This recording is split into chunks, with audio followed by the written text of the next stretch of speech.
Kenapa sebahagian kecil orang Indonesia merantau di Malaysia? Kurang dari 1% penduduknya. Ada yang kata, diorang ni tak ada duit, datang ke Malaysia, bekerja untuk mencari duit, nak bawa balik ke Indonesia. Dekat sini ternyata ada ramai yang salah faham. Okey, jadi kita dengarkan kata-kata daripada Pak Cik Zainal Abidin Tahir.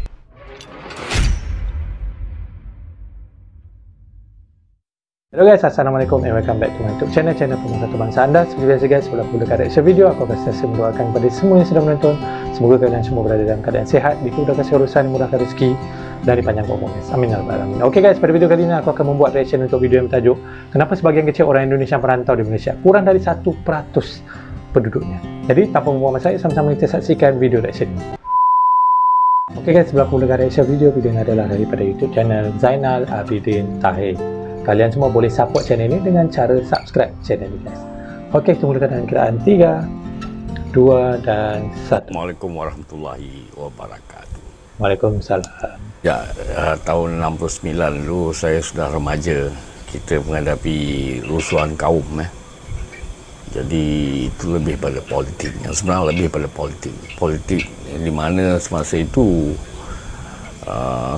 masa pilihan raya itu kemenangan kaum di Malaysia pada tahun itu. Jadi itulah sejarah di mana orang-orang Melayu dapat balik penguasaan ke atas Selangor lah masa itu. Jadi itu kena merujuk pada pakar sejarah lah. Betul. Selepas tahun tahun 69 di mana semasa tu hubungan kita sudah mula dekat lah. Pada tahun 67 kalau tak salah kita adakan perjanjian Bangkok di mana normalisasi antara Indonesia dengan Malaysia lah dibuat di Bangkok untuk kita menyatu balik lah selepas konfrontasi kan. Okey. Jadi konfrontasi ni lebih kepada kekeliruan antara rakyat Malaysia dengan Indonesia lah. Yang sebenarnya semasa tu kan kita baru saja lepas pada penjajahan dan kuasa-kuasa barat masih ingin menguasai kita lah. Betul. Jadi dipastikan peninggalan bisnes-bisnes British ni di Malaysia masih utuh lah. Jadi dibuatkan satu perjanjian di mana kehadiran investor atau company-company Inggeris tu masih utuh lah. Sehingga dikatakan Dawn Raid lah, di mana Guthrie dibawa balik ke Semenanjung, Sime Darby juga, tapi kita tak mengambil penuh lah. Kita masih ambil sebahagian daripada share majority lah, dan shareholder pihak British masih ada lagi lah, tapi dia sudah jadi minority. Okey. Dia tak sama pandai dengan Indonesia, tahu semuanya, milik semuanya. Jadi sekarang apa yang berlaku di Indonesia, company Belanda, Dutch punya company dia ambil alih sepenuhnya dan jadilah perkebunan Nusantara. Kalau dekat Indonesia dia ambil alih sepenuhnya guys. Salah satu sebab company British masih exist sampai ke hari ini dia, tapi dia mempunyai minority share lah.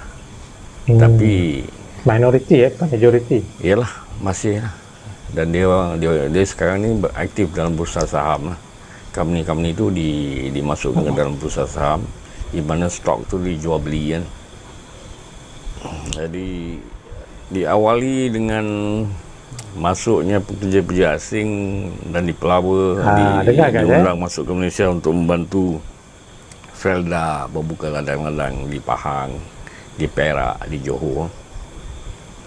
Dan seingat saya punya teman-teman lama yang jadi pekerja asing yang masuk ke Malaysia lah pada tahun 80-an.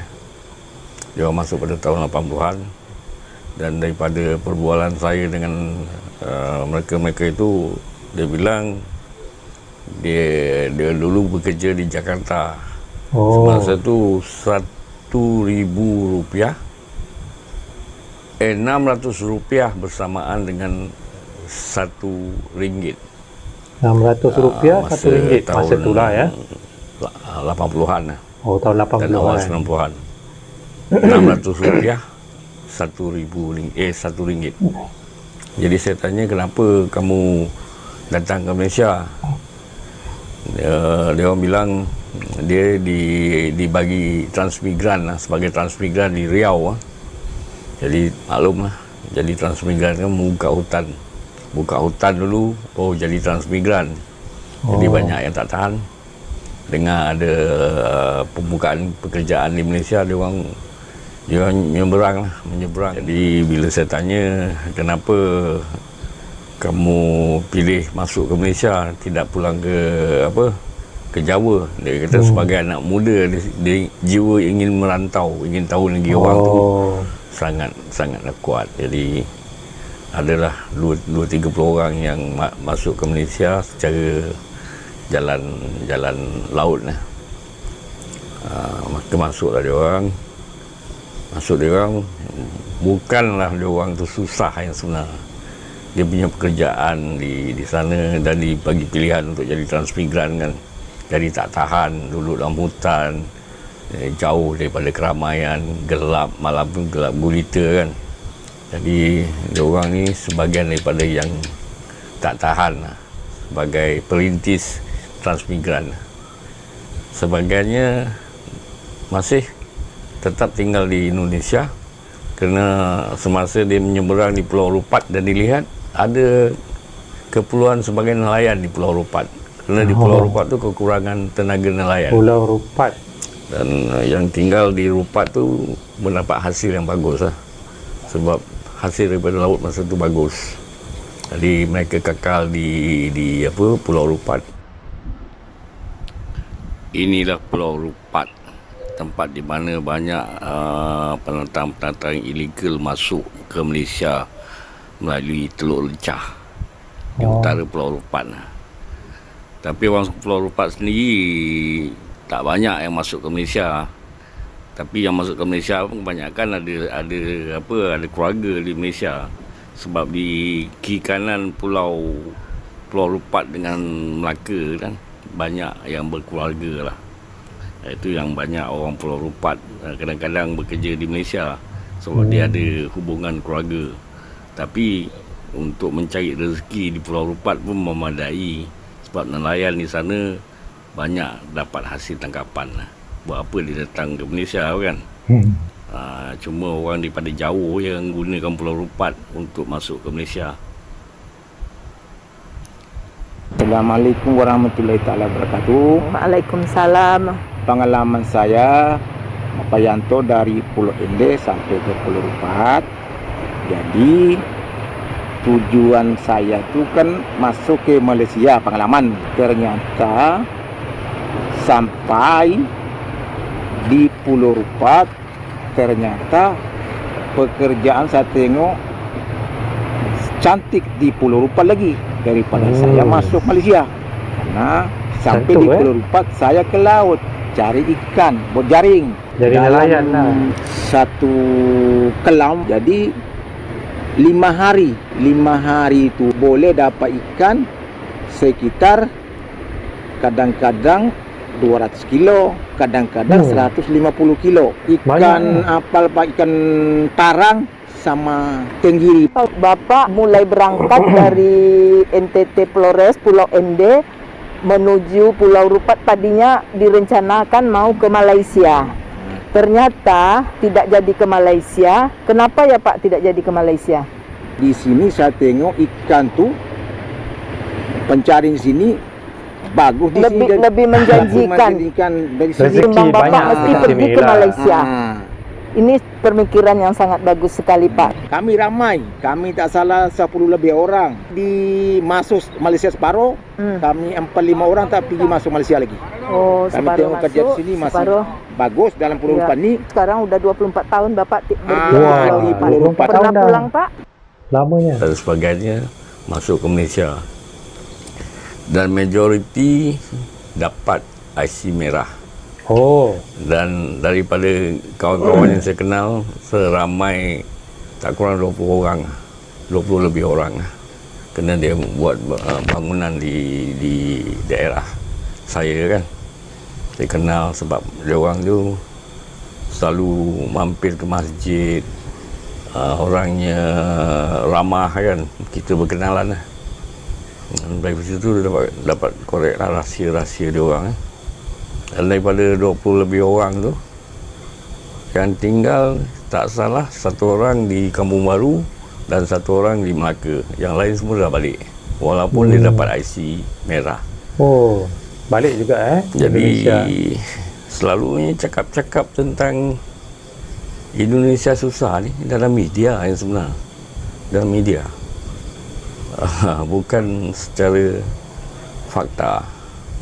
Selalunya cerita ni dalam media sosial, dalam media lah.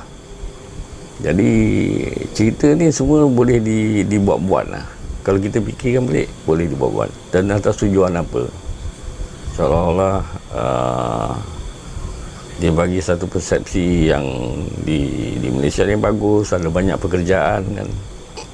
Sedangkan di Indonesia memang pekerjaan masa tu susah kan? Tapi orang petani, dia tinggal di kampung. Kalau dia milih tinggal di kampung, dia tidak ada masalah. Masalah hidup ni adalah makanan, rumah, pakaian. Walaupun masa tu pembangunan tidak menyeluruh kan.